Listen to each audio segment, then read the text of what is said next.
Itu loh yang kata Pak Mahfud MD pasal salah ketik tipe. Tipe apa tepuk nih?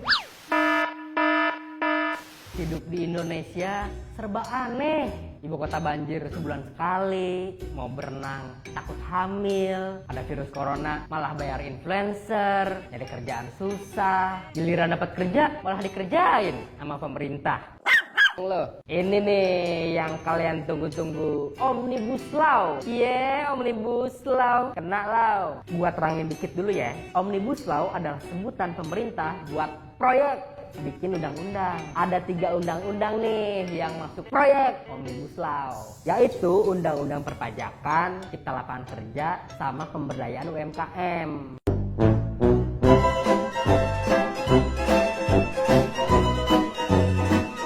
Tujuan Omnibus Law ini ya katanya sih biar kena law, otomatis mengamandemen undang-undang yang tumpang tindih supaya investasi pembangunan lancar jaya. Intinya supaya Pak D bisa kerja. Kena law. Kalau lihat websitenya DPR nih ya, sampai tanggal 25 Februari ini baru ada 2 undang-undang yang masuk prolegnas prioritasnya DPR, yaitu Undang-Undang Perpajakan dan Undang-Undang Cipta Lapangan Kerja. Artinya pemerintah sama DPR harus ngebut tuh ngesahin undang-undang ini tahun ini juga. Jadi intinya kita harus waspada sama gocekan pemerintah dan DPR nih Jo. Jangan sampai gocekan maut RUU KPK kejadian lagi Jo. Nanti kita diwaju lagi sama pemerintah dan DPR. Kena law. Gua mau ngebahas RUU yang paling kontroversi dulu nih, yaitu RUU Cipta Lapangan Kerja yang mengamandemen Undang-Undang Nomor 13 Tahun 2003 tentang tenaga kerja. Ini RUU Cipta Lapangan Kerja diplesetin sama Twitter jadi RUU cilaka. Anjir, lucu banget nih. Sampai-sampai Pak D ngerevisi namanya tuh jadi Undang-Undang Cipta Kerja.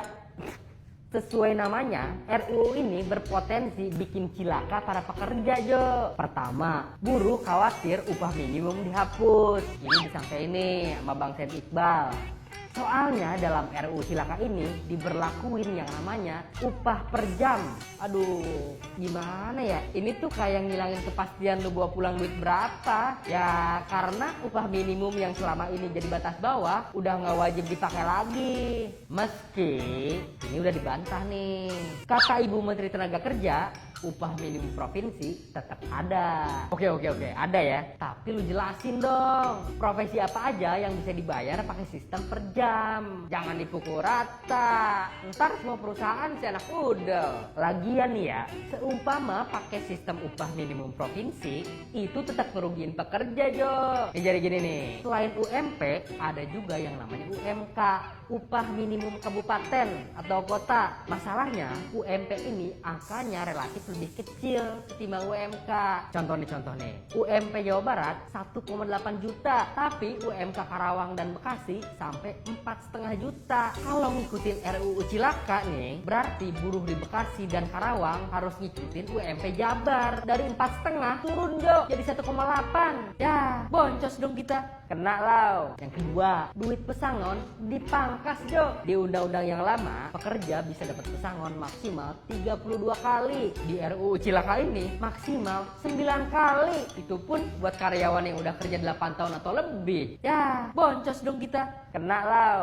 Yang ketiga nih, gawat juga Jo, soal status karyawan. RUU cilaka bisa bikin pekerja outsourcing alias pekerja kontrak makin marah. Di undang-undang sebelumnya, outsourcing dibatasin Jo, cuman boleh di profesi tertentu, security, cleaning service, catering, transportasi, sama pemborongan pertambangan. Cilakanya di RUU cilaka ini, semua profesi bisa jadi pekerja kontrak. Siapa sih yang mau status kerjanya kontrak terus? Gak ada kepastian karir, gampang dipecat. Kena law. Sebenarnya masih banyak sih pasal-pasal lain yang ngehe di RUU ini. Gampangnya TKA tenaga kasar masuk Indonesia, jam kerja yang berpotensi bikin kita kayak kuda. Ya ibarat kata mah starter pack nyelakain pekerja. Jadi wajar dong kalau kita gedek sama RUU ini. Tapi ada yang lebih epic sih di RUU cilaka yang kemarin sempat ramai juga. Indikasi otoriter. Kena law. Kata Pak Tohadi, indikasinya dimulai dari pasal 170 ayat 1. Itu loh yang kata Pak Mahfud MD pasal salah ketik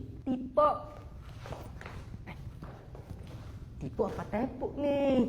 Masa katanya undang-undang bisa diubah pakai peraturan pemerintah? Terdengar seperti orde baru. Ini pada sekolah di mana sih? Kok peraturan pemerintah derajatnya lebih tinggi ketimbang undang-undang? Ketahuan jelas. Kata Pak Tohadi, Indonesia kan udah sepakat menganut sistem pembagian kekuasaan dengan mekanisme check and balances.